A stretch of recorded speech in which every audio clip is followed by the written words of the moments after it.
అందరికీ నమస్కారం. Welcome to Leo.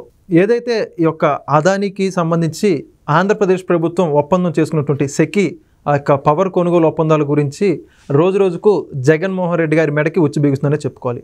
తాజాగా చూసుకుంటే ఒక కేసుకు సంబంధించి పూర్తిగా విచారణ జరిపించాలని చెప్పేసి ఆంధ్రప్రదేశ్ పీసీసీ చీఫ్, అదేవిధంగా కాంగ్రెస్ కమిటీ అధ్యక్షులైనటువంటి వైఎస్ షర్మిల గారు గవర్నర్ గారిని కలవబోతూ ఉన్నారు.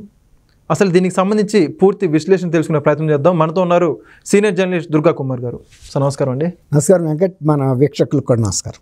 సార్, మనం చూస్తూ ఉన్నాం అమెరికా ఎఫ్బిఐ సంస్థ ఎప్పుడైతే ఆంధ్రప్రదేశ్లో అదేవిధంగా కొన్ని రాష్ట్రాల్లో అదానీ గారికి సంబంధించి అవినీతి డబ్బులు ముట్టాయి అని చెప్పేసి జగన్మోహన్ రెడ్డి గారు గడిచిన కొద్ది రోజులుగా ఆరోపణలు ఎదుర్కొంటూ ఉన్నారు. అయితే ఇప్పటివరకు దాని మీద రాష్ట్ర ప్రభుత్వం ఏమి చర్యలు తీసుకున్నట్టుగా అంతగా కనపడలేదు. దీని మీద పూర్తి విచారణ జరిపించాలని ఆంధ్రప్రదేశ్ కాంగ్రెస్ కమిటీ అధ్యక్షులైనటువంటి వైఎస్ షర్మిల గారు ఈరోజు గవర్నర్ని కలవబోతూ ఉన్నారు.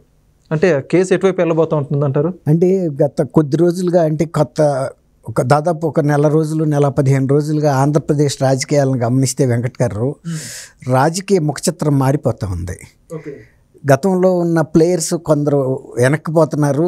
గతంలో తెర వెనక ఉన్నటువంటి షర్మిల లాంటి వాళ్ళు ఇప్పుడు తెర ముందుకు వచ్చారు ఎక్కువగా. ఆమె ప్రాముఖ్యత ఎలా పెరుగుతుందో జగన్మోహన్ రెడ్డి గారి ప్రాముఖ్యత అలా తగ్గిపోతుంది. ఎందుకంటే ఆయన డిఫెన్స్లో పడిపోయాడు. ఆయన ఏ రకంగా చూసినా కుటుంబ పరంగా, కుటుంబ వ్యవహారాల్లోనూ, తన సొంత కేసుల విషయంలోనూ, తర్వాత ఆయన బెయిల్ కూడా పిటిషన్కి సంబంధించి కూడా మళ్ళీ సుప్రీంకోర్టు ముందుకు రాబోతుంది పిటిషను. తర్వాత వివేకానంద రెడ్డి గారి హత్య కేసు విషయం కూడా మళ్ళీ కథలకు వచ్చింది. ఇవన్నీ కూడా జగన్మోహన్ రెడ్డి గారిని డిఫెన్స్లోకి నెట్టేసినాయి. దాంతో ఇక అసలు ఆయన ఏ విధమైనటువంటి అంశాల మీద మాట్లాడటానికి లేని పరిస్థితుల్లో, రెండోది అసెంబ్లీలో కూడా కనీసం అసెంబ్లీలో చాలా ప్రముఖంగా కనపడాల్సిన వ్యక్తి అసెంబ్లీ వేదికను అసలు ఆయన ఉపయోగించుకోలేని పరిస్థితికి వెళ్ళిపోయాడు. అట్లా అనేక అంశాలు ఆయనకి నెగిటివ్గా మారినాయి, వ్యతిరేకంగా మారినాయి. అందువల్ల ఇవాళ ఆయన తెర వెనక్కి వెళ్ళాడు. షర్మిల గారు తెర ముందుకి దూసుకొస్తుంది. ఎందుకంటే పీసీసీ అధ్యక్షురాలుగా తన అనేక అంశాలతో పాటు జగన్మోహన్ రెడ్డి గారు చేస్తున్నటువంటి ప్రజా వ్యతిరేకమైనటువంటి నిర్ణయాలని ఇప్పటికి, అంటే నిర్ణయాలంటే ఆయన సోషల్ మీడియాలో అసభ్యమైన కిరాతకమైనటువంటి పోస్టింగ్ పెట్టిన వ్యక్తులను కూడా సమర్థిస్తున్నాడు. అనేక నేరాలు ఘోరాలు చేసిన వాళ్ళని సమర్థిస్తున్నాడు. తర్వాత కుటుంబ పరంగా కూడా ఇతను చేస్తున్న పనులన్నిటినీ కూడా షర్మిల గారు బయటకు వచ్చి ఎండగడుతుంది. తర్వాత ఇంకోటి, అసలు ఆయన్ని రాజీనామా కూడా చేయమని అడుగుతుంది. ఆయన శాసనసభ్యులను కూడా రాజీనామా చేయమంది. ప్రజలు మీకు ఇచ్చిన బాధ్యత ప్రతిపక్షంలో కూర్చోమని. మీరు ఎప్పుడైనా ఒక్క నిమిషం అయినా వెళ్ళి శాసనసభలో మీ ముఖాలు చూపించారా? కూర్చున్నారా? ప్రజలు మీకు ఇచ్చిన బాధ్యతను మీరు నెరవేర్చలేనప్పుడు ఇంకా మీకు ఆ పదవులు ఎందుకు? అనవసరం కదా. ఇప్పుడు యుద్ధం చేయలేని కత్తి ఎందుకు? కాబట్టి కత్తి అక్కడ పడేసేయండి, ఇంకొకటి వచ్చి పట్టుకుంటాడని చెబుతుంది ఆమె. మళ్ళీ ఆ 11 శాసనసభ నియోజకవర్గాలకి మళ్ళీ ఎన్నిక జరిపితే ఎవరైతే ఎన్నిక అవుతారో వాళ్ళు శాసనసభలోకి వచ్చి కూర్చుంటారు. మీరైతే కూర్చునే ఉద్దేశం మీద మీరు లేరు, బాధ్యతను కూడా నిర్వర్తించలేదు. ఆ సందర్భంలో మళ్ళీ జగన్మోహన్ రెడ్డి గారు ఈ మీద కూడా కొన్ని విమర్శలు చేశాడు. అసలు ఆమెకి ఎంత ఓటింగ్ పర్సంటేజ్ ఉంది, ఎంతమంది ఎమ్మెల్యేలు అని. నాకు ఎంత ఓటింగ్ పర్సెంట్ ఉన్నా, నాకు ఎమ్మెల్యేలు లేకపోయినా నీకన్నా ప్రజల పక్షాన పోరాడాలనే ఒక బాధ్యత నేను తీసుకున్నాను. ఆ ధైర్యం నాకు ఉంది. నువ్వు అది కూడా చేయలేకపోతున్నావు. నువ్వు ఆ 11 మంది ఉండి శాసనసభలో నువ్వు వెళ్ళి చేసిందే ఉంది, వెళ్ళలేదు. తర్వాత నీకు ఓటింగ్ పర్సంటేజ్ ఎక్కువ ఉండి నువ్వేమన్నా ప్రజల తరపున బయట అయినా మాట్లాడుతున్నావా? మాట్లాడలేదు. నీ కేసులు సరిపోతున్నాయి. నీ పార్టీ వాళ్ళు చేసిన నేరస్తుల్ని కాపాడుకోవటమే నీకు సరిపోతుంది. కాబట్టి నువ్వు ప్రజల పక్షాన్ని ఎక్కడ నిలబడ్డావు? కానీ నేను ప్రజల పక్షాన్ని నిలబడుతున్నా. తర్వాత నేరాలు చేసిన నీలాంటి వాళ్ళని శిక్షించమని నేను అడుగుతున్నా, డిమాండ్ చేస్తున్నాను. అది నేరస్తుల్ని శిక్షించాల్సిన బాధ్యత, పోరాడాల్సిన బాధ్యత మాలాంటి రాజకీయ పార్టీల మీద ఉంది. ఒక బాధ్యత గల రాజకీయ పార్టీగా రేపు దేశంలో కూడా పరిపాలనా పగ్గాలు చేపట్టగలిగిన కాంగ్రెస్ పార్టీకి ఆంధ్రప్రదేశ్ ప్రతినిధిని నేను. కాబట్టి నాకంటూ ఒక ఘన చరిత్ర ఉంది. నువ్వు ఒకసారి ముఖ్యమంత్రి అయ్యావు అంతే. నువ్వు చేసిందంతా కరప్షనే, అవినీతి, నేరాలు, ఘోరాలు, అన్ని వర్గాల ప్రజల్ని వేధించావు. నీ మీద ఇన్ని కేసులు ఉన్నాయి. ఆ కేసుల్ని బయటికి రానివ్వట్లేదు. సొంత బాబాయ్ కేసులో కూడా నువ్వు అన్యాయంగా ప్రవర్తించావు. నేను సునీతగా అయితే నేను ఎప్పుడు కూడా నేను మద్దతుగా నిలబడతాను. అట్లాగే ప్రజలు ఎవరైతే బాధితులుగా ఉన్నారో వాళ్ళందరి తరఫున కూడా నేను 2019 నుంచి 24 వరకు వైఎస్ఆర్సీపీ ప్రభుత్వంలోనూ జగన్మోహన్ రెడ్డి వ్యక్తిగతంగా భూ కబ్జాలకు గురైన వాళ్ళు కానీ, లేకపోతే ఏదన్నా దాష్టికాలకు గురైన వ్యక్తులకు కానీ అన్యాయాలు జరిగినా సరే వీటన్నిటికీ నేను పోరాడతాను. ఇప్పుడు ప్రతిపక్ష పార్టీగా ఉన్న జగన్మోహన్ రెడ్డి అసెంబ్లీలో కానీ ప్రజల సమస్యల్ని బయట కానీ ప్రస్తావించే అంశం ఆయనకు తీరిక లేదు, అవగాహన లేదు, ఓర్పు కూడా లేదు.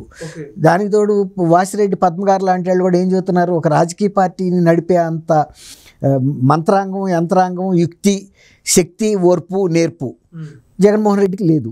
కాబట్టి అటువంటి పార్టీ నాయకుడిని నమ్ముకుని మేము ఇంకా పార్టీ ముందుకు ఎట్లా వెళ్ళగలుగుతాము?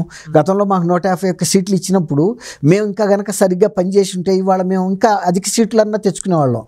కానీ ఆయన అట్టర్ ఫ్లాప్ అంటే పూర్తిగా విఫలం అవటం వలన ప్రజల గురించి పట్టించుకోకపోవటం, ప్రజల పట్ల విద్వేష భావంతో వ్యవహరించడం, ప్రజల డబ్బుని లిక్కర్ రూపంలోనూ ఇసుక రూపంలోనూ అన్ని విధాలా దోసుకు తినటం, ఇవన్నీ కూడా మాకు శాపాలుగా మారినాయి. అందువల్ల 11 స్థానాలకు వచ్చింది. ఇప్పటికి కూడా ఆయనలో మార్పు రావట్లేదు. నేను గతంలో చేసిన తప్పుల్ని సవరించుకోవాలనే ధైర్యం ఆయనకు లేదు. ప్రజల ముందుకు రాలేకపోతున్నాడు. అలాంటి నాయకుడిని మేము తర్వాత ఇంకోటి కూడా చెప్పినాము, వీళ్ళలో ద్వంద్వ వైఖరి ఉంది. బహిరంగ సభల్లో ఏమో నా బీసీ చెల్లెళ్ళు, నా ఎస్సీ చెల్లెళ్ళు, ఎస్టీ చెల్లెళ్ళు అంటాడు. కానీ వాళ్ళకి ఏమైనా అత్యాచారాలు జరిగిందన్నా అని చెప్పబోటానికి వెళ్తే అవతల పని నువ్వేంటి అన్నట్టు మాట్లాడతాడు. ఆయనకి లోపల అనేది లేదు. ఆయనకి ఏదన్నా లాభం ఉండే అంశాలు చెప్తే మాత్రమే వింటాడు. ఇప్పుడు మాలాగా ఏదన్నా సామాజికంగా జరిగిన అన్యాయాల గురించి చెప్పి మహిళా కమిషన్ అధ్యక్షురాలుగా ఏదన్నా ఆయన నుంచి ప్రోద్బలం తీసుకుందామని ప్రయత్నించినా దొరికేది కాదు. కానీ నా శక్తి మేరకు అయితే నేను ప్రయత్నించాను. ఆయన సామాజిక వర్గం వాళ్ళు చేసిన అన్యాయాలు కూడా నా పరిధిలో నేను కొంతవరకు చర్య తీసుకోగలిగానే తృప్తి ఉంది. ఇప్పటికైనా సరే నేను జగన్మోహన్ రెడ్డి నిజ స్వరూపాన్ని ప్రజలకి మళ్ళీ 2029లో కూడా తెలియజేసేటందుకైనా నేను రాజకీయాల్లో కొనసాగుతాను. అట్లా అదే బాధ్యత షర్మిల గారు తీసుకుంది. ఇప్పుడు విజయం గారు కొంత మెత్తబడినా పూర్తిగా సమర్థించే స్థాయిలో ఆమె కూడా లేదు. నా కొడుకు ఇప్పుడు మారిపోయాడని కూడా ధైర్యంగా చెప్పలేకపోతుంది. కాకపోతే కొంచెం న్యూట్రల్ అయింది. తల్లి కొడుకు కాపోతాడు అంటుందే తప్ప నా కొడుకు చేసిన పనులన్నీ నేను సమర్థిస్తాననే మాట ఆమె కూడా చెప్పలేదు. ఇక్కడ ఇంకోటి చూసుకుంటే సార్, ఇక్కడ ఏదైతే జగన్మోహన్ రెడ్డి గారికి సంబంధించి విషయాలు ఉన్నాయంటే కేసులు కావచ్చు, వీటన్నిటి కూడా ప్రతి దానికి సంబంధించి చాలా తీవ్రంగా పోటీ చేస్తున్నారు షర్మిల గారు. దీన్ని ఉద్దేశంగా తీసుకొని జగన్మోహన్ రెడ్డి గారికి గట్టి పోటీ ఇవ్వాలన్నా, లేకపోతే ఏంటంటారు ప్రజా సమస్యల మీద ఆవిడ గలం ఇవ్వాలన్నా, ఆవిడ వర్షంలో ఏంటంటారు? ఇప్పుడైనా ఎవరైనా రాజకీయాల్లోకి వచ్చింది అధికారాన్ని అందుకోవటానికి. అదైతే అల్టిమేట్గా అబ్జెక్ట్ అదే ఉంటుంది. ఆ ప్రయత్నంలో తను బలపడుతుంది. ఆ ప్రయత్నంలో జగన్మోహన్ రెడ్డి ఆ మేరకు బలహీనుడు అవుతున్నాడంటే ఆమె పాత్ర ఏం లేదు అందులో. ఆమె బలపడే ప్రయత్నం చేస్తుంది. కాంగ్రెస్ని మంచి ప్రొజెక్షన్ ఇస్తుంది.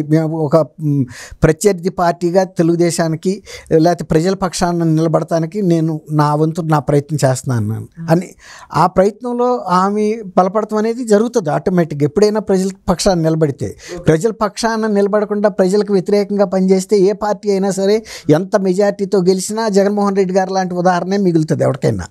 అట్లాగే ఇప్పుడున్న కూటమి ప్రభుత్వం కూడా తన బాధ్యతను పూర్తిగా నెరవేర్చినప్పుడే ఇప్పుడు వచ్చిన 164 స్థానాలని నిలబెట్టుకోగలుగుతుంది, ప్రజాభిమానాన్ని మళ్ళీ కంటిన్యూ చేయగలుగుతుంది.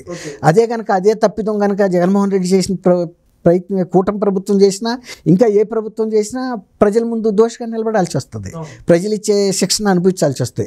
అందుకే కదా ఇప్పుడు చంద్రబాబు నాయుడు గారు బాధ్యత చేపట్టిన దగ్గర నుంచి కూడా పునాదుల నుంచి జరిగిన తప్పుల్ని సరిచేసుకుంటూ వచ్చి తన పార్టీ పటిష్టతని, ప్రజల్లో పలుకుబడిని పెంచుకోవాలి, ప్రజలకు జరిగిన అన్యాయాలన్నీ సవరించాలి, వీలైనంత మేరకి నా శక్తి మేరకి నేను ప్రజలకి ఎన్ని రకాలటువంటి సహాయ సహకారాలు అందించాలి, వాళ్ళ మీద ఆర్థిక భారం తగ్గించాలి, వాళ్ళకి సంక్షేమం అందించాలి, వాళ్ళ బిడ్డలకు ఉపాధి కల్పించాలి, ఎక్కువ పెట్టుబడులు తీసుకురావాలి, దాని వలన ఆర్థిక లావాదేవీలు పెరగాలి, అమరావతి రాజధాని నిర్మించాలి, పోలవరం జీవనాడి ఆంధ్రప్రదేశ్కి, పోలవరాన్ని కేంద్ర ప్రభుత్వం నుంచి నిధులు తీసుకొచ్చారు, మళ్ళీ లైన్లో పెట్టారు. అట్లాగే ఈ అమరావతి రాజధాని విషయంలోనూ మంచి నిధులు సంపాదించారు. ఇవన్నీ కూడా జరుగుతున్నాయి. అట్లాగే అంతర్జాతీయ కంపెనీలని, ఐటీ కంపెనీలనే కాకుండా మెకానికల్ టైప్ కార్లు కానీ ఇతర ఫ్యాక్టరీలు ఎక్కువ ఉపాధి కల్పించి చిరకాలం నిలబడేటువంటి కంపెనీలను కూడా తీసుకొచ్చి ఒక్కొక్క జిల్లాలో ఒక్కొక్క దాన్ని ఎస్టాబ్లిష్ చేయటం ద్వారా మళ్ళీ పాత ప్రగతి 2014 నుంచి 19 వరకు ఎట్లా అయితే వెళ్ళిందో మళ్ళీ దాని కంటిన్యూషన్ రావాలి, ఈ మధ్యలో జరిగిన విధ్వంసాన్ని నష్టాన్ని భర్తీ చేయాలనే ప్రయత్నం మీద చేస్తున్నాడు. ఖచ్చితంగా దీనికి సంబంధించి చూద్దాం సార్. మరి యొక్క షర్మిల గారు రాజకీయంగా ఈ జగన్మోహన్ రెడ్డి గారితో ఉన్నటువంటి విభేదాన్ని ఏ రకంగా వినియోగించుకుంటారు? ఇంకొకటి చెప్పాలి ఏంటంటే, ఇక రాజీ పడటం అనేది వీళ్ళిద్దరి మధ్యలో జరగదు. ఆమె ఇంకోటి కూడా చెప్పింది, తను నా న్యాయంగా నా ఆస్తి నాకు ఇస్తాడని నమ్మకం లేదు, నన్ను ఈ ప్రజలు తన గురించి విమర్శించొద్దు అంటున్నాడు, ప్రజల గురించి మాట్లాడొద్దు అంటున్నాడు. తను చేసే తప్పుల్ని నేను విమర్శిస్తాను, ప్రజల గురించి నేను మాట్లాడతాను, నాకు ఆస్తిలో భాగం రాకపోయినా పర్వాలేదు, నేను ప్రజల తరపున నిలబడతాను, నన్ను ఆ రకంగా ఒత్తిడి చేస్తున్నాడు, నువ్వు ప్రజల తరపున ఉండొద్దు, నా మీద విమర్శలు చేయొద్దని. కానీ రెండు జరగవు. మాకు రాజీ పడే ఉద్దేశం నాకు లేదు, అవసరం కూడా లేదు అని చెబుతుంది. దాన్ని బట్టి షర్మిల గారికి ఒక దృక్పథం ఏంటంటే, పోతే పోయింది ఆస్తి, ప్రజల్లో నేను వాళ్ళ తండ్రిలాగా, తర్వాత చంద్రబాబు నాయుడు గారి లాగా నేను ప్రజల్లో ఒక పేరు తెచ్చుకోవాలి, ఇవాళ కాకపోతే రేపు, రేపు కాకపోతే ఇంకోసారి లేదు, ఎప్పటికైనా సరే షర్మిల అనే ఆమె ప్రజల కోసం నిలబడిందన్న ఒక పేరు ఉండాలి అంటే, తను రాజశేఖర రెడ్డి వారసురాలుగా ప్రూవ్ చేసుకోవాలని ప్రయత్నిస్తాం. చూద్దాం సార్, ఈ యొక్క రాజకీయ వైరల్ ఇవన్నీ కూడా ఎటువైపు వెళ్తాయో. థ్యాంక్ యూ, ధన్యవాదాలు. థ్యాంక్ యూ వెంకట్ గారు, మన వీక్షకులు. Please subscribe to Leo news for more videos.